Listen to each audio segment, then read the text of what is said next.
All right, welcome back to another one of our film reviews. Today we are talking New Orleans Saints rookie tackle Taliese Fuaga. Fuaga had a big-time game against the Falcons, stepping up in a big way for the left tackle position. This Saints team will continue to have a bright future with Fuaga's improved performance, and we'll break down exactly what he's doing so well. As always, if you appreciate this content, give us a like, give us any comments with any feedback you might have. But without further ado, let's jump right into the film.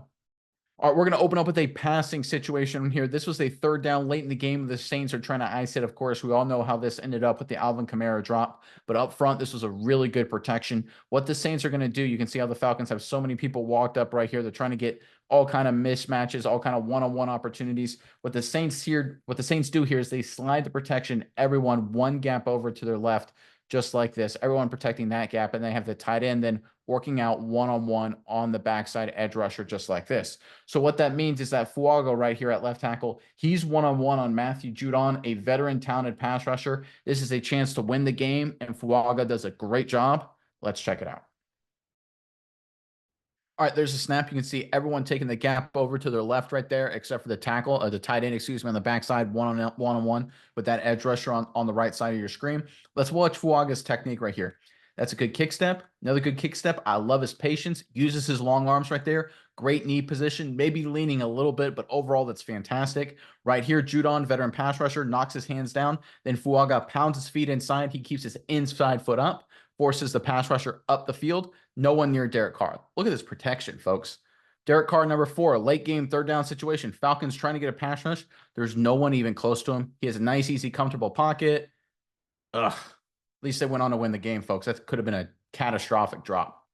And I tell you what, folks, Fuaga, his patience, his timing is outstanding. He, in already such a short number of games, looks like a veteran out there. Looks like a guy who's played 10 years at National Football League at the left tackle position. Third down, late in the game, big pressure moment. You wouldn't know it. Patient, patient, patient. Good technique, good technique. Great protection for the Saints offense.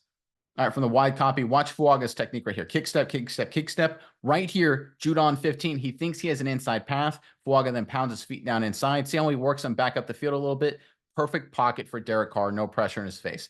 Again, one-on-one matchup. This is what the Falcons wanted. This is what they schemed. And Fuaga wins it easily. Great rep here from the rookie. All right, sticking with another pass protection here. The Saints are going to bring a man in motion right here pre-snap just to get a read on linebackers and get where people are flowing, see if it's man in zone, that kind of stuff.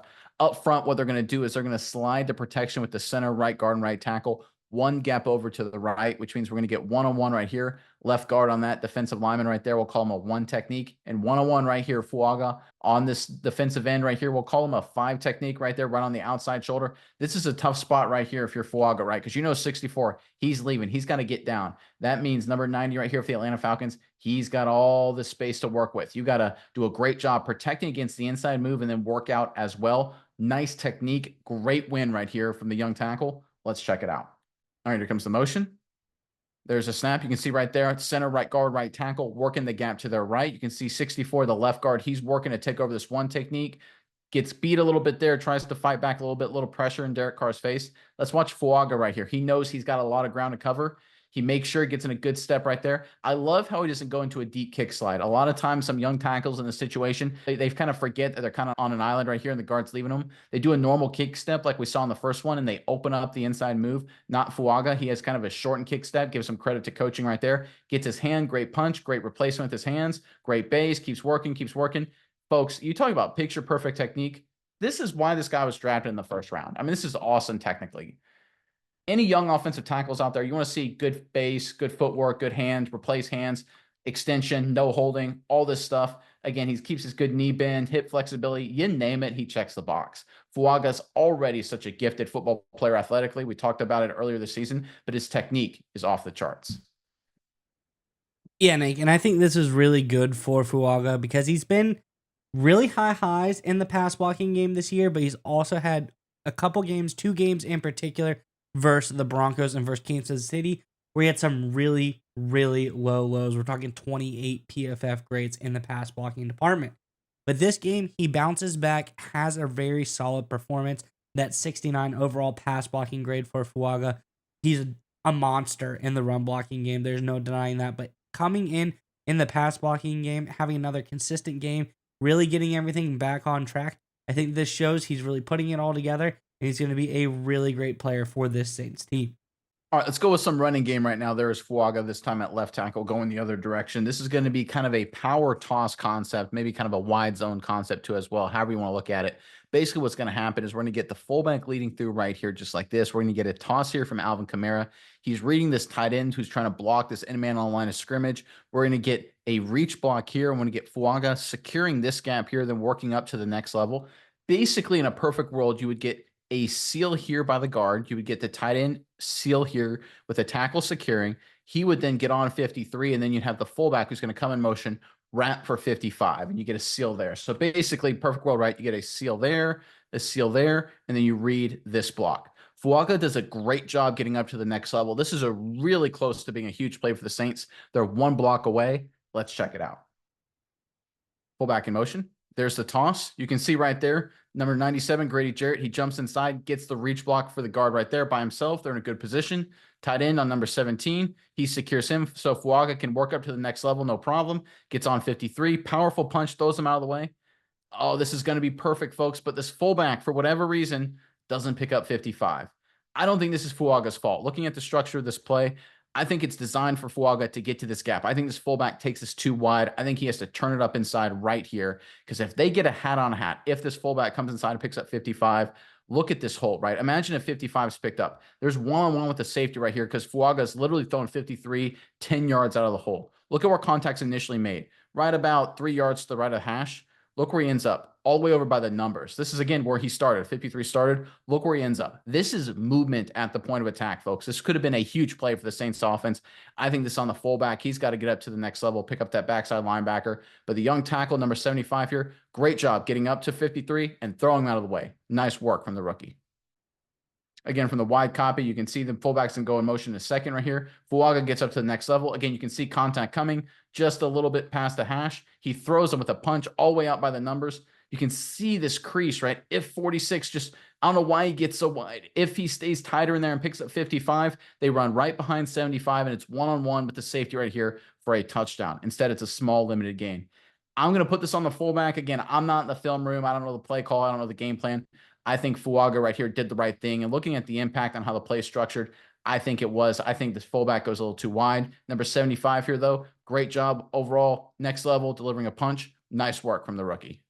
All right, let's talk about what it means to win in the pass protection game at left tackle, which Fuaga obviously is right there. So the edge rusher, he's off your screen right there. You really can't see him. He's going to be a one-on-one situation. You can see the Falcons here. They've got blitzers lined up right here, lined up right here. So you can see with both these guys right here that this edge rusher, he's probably going to go with the speed rush right here. So if you're Fuaga, your job, your goal is to keep this guy wide and keep him up the field, right? You want to make sure, even if you don't completely negate him and seal him off, that the quarterback can step up and escape.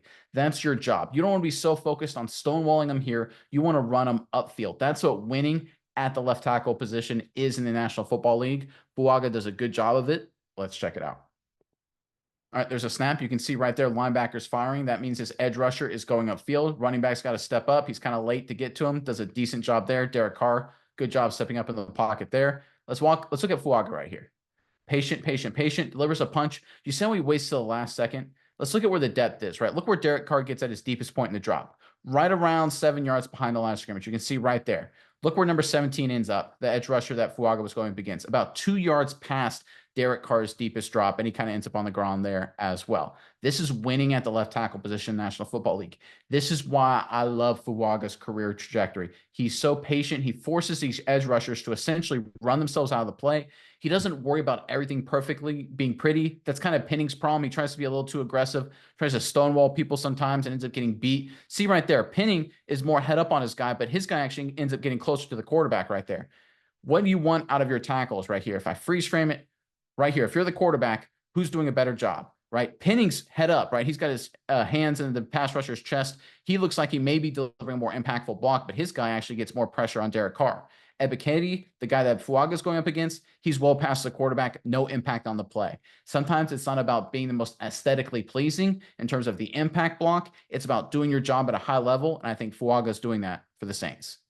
Yeah, Nick, and I couldn't agree more. Fuaga doing a lot of really great things, and I think he's washing guys down, playing a little bit better in the pass protection game.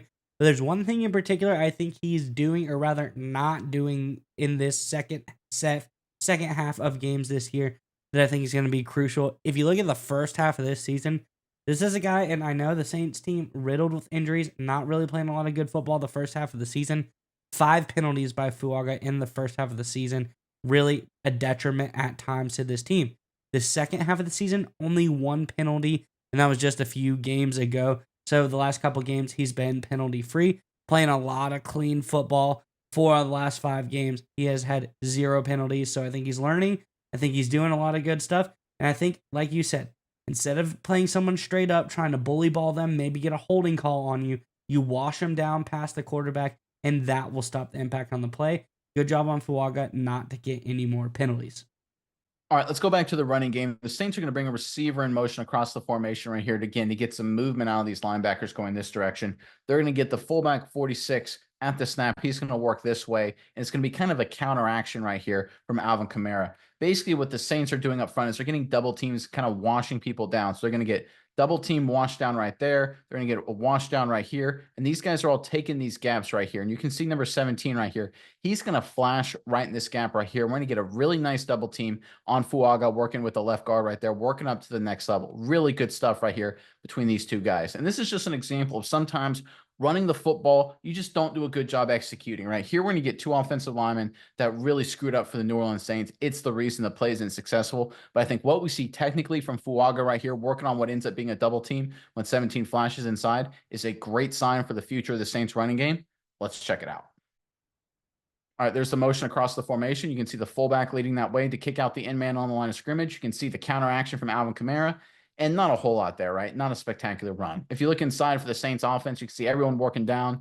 You can see 61 or 51, excuse me, fall flat on his face. He trips over the center right there. Right there, that's not great. He falls down. 53 is able to make the play. That's not ideal, obviously. Let's look at the center. He gets beat by 93. He falls down. That's not great, obviously. So there you go. You have the center and you have the guard right there not doing a great job, and that's the reason this play's not successful. But let's look at the left guard and left tackle. You can see 17 flash inside, which means we get kind of a double team action. They walk him back. See how both shoulders are square, both working up to the next level, and Fuaga comes off right there. The safety jumps around blocks. If you jump around blocks in the running game, you're going to get beat. Imagine just for a second, right? It had been just a normal inside zone concept working to the left side of the Saints offensive line, the right side of your screen. So imagine it's inside zone. Forget all this crap inside. Imagine right here, normal inside zone concept. It would run right off the guard's butt right here, and they would have hats on hats for a huge play. I guarantee you going forward, the Saints are going to be a little less cute with some of the things in the running game. They're going to realize we can win running behind Fuaga. We can win with this double team. We can win with him working up to the next level. And I think they're going to do a lot more of that going forward. All right, from the wide copy, watch this movement at the point of attack, right? They get into him right there, right around, what, the 43-yard line? They walk him back all the way to the 39, 4 yards of movement, and again, up to the safeties, jumping around block. Again, you can imagine, if they're running an inside zone concept right here, right up the hash, hats on hats, he's probably out the gate for a touchdown. I guarantee the Saints, when they see this in film, they're going to be like, okay, forget all the cute stuff, forget all this motion, forget all this counter action, right? That's all clever, that's all well and good. How about we just run behind the left tackle and we just bully ball people? And I think they can do that with 75. All right, let's showcase what I think is the hardest block for any tackle to make. It's a pass protection off the play action, which the Saints are going to do here. Fake right here, then a running back's going to release into the flat. But you're one-on-one, and the tight end is releasing vertically, giving you no help. This is so tough, right? Because it's a pass play, right? You don't want to just get into a normal standard kick slide right here, because then everyone up front will see, okay, it's a pass play. No one will respect the fake run this way. So you got to at least try to not do a deep vertical pass set, but you got a wide pass rusher coming off the edge here. So you got to somehow do a kind of mix of both, right? You got to get into your pass protection so that way you have a chance to pick this guy up, but you can't get too deep too early. Otherwise, these linebackers won't fall for the play fake. It is a crazy hard block. Fuaga does a nice job, though. Let's check it out. All right, there's a snap. There's the play action, right? You can see Fuaga run his man upfield. They check it down for a nice gain. Overall, looks pretty solid. But, folks, this is so hard. Right here, you're on an island, one-on-one, no tight end help. See how he has to get out there laterally? You know, remember how earlier in the cut-up when he was in one-on-one pass protection, he would get more depth and be a little more patient? But he's trying to sell run, right? He's trying to make 55 and 53 for the Falcons. Think maybe there's a chance it's a handoff right here. Maybe it's another inside zone concept, right? Something like that. Instead, Fuaga, in order to sell it, has to get horizontal instead of vertical. It makes this block really hard, but he covers so much ground so quick. Look how fast he gets his feet in the ground. Bang, bang, bang, right on the defensive end. Keeps him wide right there. Nowhere near Derek Carr, runs him up the field. Nowhere near Carr. Hits a check down for a big play. This is really good stuff, right? Again, no one's going to see this play watching the broadcast and say, oh, highlight film kind of stuff. But I tell you what, folks, as a former offensive lineman, this is a really hard block, and Fuaga does a nice job. All right, folks, you want to see winning football like we saw from the New Orleans Saints against the Atlanta Falcons? This is what I'm talking about. It's going to be another play action. Kamara working this way. Derek Carr is going to fake to him, settle in the pocket, and hit an in cut right here behind these linebackers. Obviously, this play only works if these linebackers don't drop into their zones, get into coverage, right? You need them to think run. A big part of that is what you do up front with these guys. Do you fire off right here at the line of scrimmage, make these linebackers, make this safety think that it's going to be a run right here to Alvin Kamara, and by the time they realize it's not, it's too late. You throw it behind them for a big play, right? Standard football going back 60 years. But this is team ball right here. It's recognizing, hey, I got to do my part. I got to sell its run while also doing a good job in play action. This is a great rep from Fuaga doing just that. Let's check it out. All right, there's a snap. Look how fast and aggressive Fuaga gets out there. This is awesome. You talking about sell and run? Right here. Look at 55. Look at where his chest is. He thinks it's a run right here. He's like, oh my gosh. Because there's no way in 55's mind that the left guard and left tackle Fuaga would be this aggressive unless it was a run, right? So he steps up. Derek Carr's able to throw it right behind him. Easy completion. Big play, New Orleans. This is how you win on offense, folks. Obviously, your quarterback has to be accurate. Receiver has to run a good route. Play caller has to do a good job, right? All of that's a given. But when you have your guys up front believing and buying in, especially a rookie, selling out and selling run just like this, getting linebackers and safeties to sit in the box, this is how you move the football. This is how you play good offense. This is how you win games. And I tell you what, Fuaga, he's got the technique. We're highlighting a lot of things he's doing well, but the fact that he buys in and is a team guy, I think is a great sign as well. He checks every box already for the Saints offense. Yeah, Nick, and I think when we see Fuaga, he's done a lot of really great things, and I think lately, the last two games, he's gotten back to doing those things. But if I could give him a small bit of criticism that he has had in the probably I'd say the middle portion of this season, it's he was letting up a little bit too much pressure. He had 5 sacks here in the middle of the season, week 6 through 8. These last 2 weeks, he's had 0 sacks allowed, only one total pressure in the last couple of weeks. But I want to see him get back to the first half of this season, weeks 1 through 5 again, where he had almost virtually no pressures allowed, no sacks allowed as well. I think he had a little slip up. He was going to get some really good defenses. Tampa Bay, Yaya Diaby, Kalijah Kancey, really great. Denver's a top 5 defense, and the Chargers have a lot of really great pass rushers in that mid part of the season. I want to see him get back to doing some really good stuff, just like we saw here on this play. All right, let's end on another just perfect example of winning at left tackle in the NFL, which Fuaga obviously is right there, and seeing it result in a Saints touchdown. He's going to be one-on-one right here against 17, an edge rusher, a speed rusher. Technique, timing, everything perfect, allows number 4 to step up and deliver a huge play. Let's check it out. All right, there's a snap. Again, patient, patient, patient. Works upfield, works upfield, works upfield. Quarterback steps up, delivers a beautiful ball. Touchdown, New Orleans. Strike up the band. This is how it works, folks. I can't say this enough. This is winning at tackle in National Football League. Patient, patient, getting this defensive end to run himself out of the play. Look how far he's up the field. He's already past midfield. Look at Derek Carr's absolute deepest point right here. Right about, what, a yard past midfield? Look at where 17 ends up, about 2 yards past midfield at the absolute deepest. What does that mean? It means Derek Carr here can comfortably step up in the pocket, get some momentum, and deliver a beautiful ball 50 yards downfield. This is winning football in the pass protection game. I can't get over enough this technique. Great punch, getting his hands involved again. You know, there's a few things to clean up a little bit, right? I like him to be a little more aggressive. Sometimes I think he needs a little bit more pinning in him at times. I like a little bit of nastiness here to maybe run him into the dirt. But I tell you what, he's trying to avoid the penalties, so I can respect that. But overall, patience, technique, timing, everything is just tailor-made for an NFL left tackle, and his performance will result in touchdowns just like this.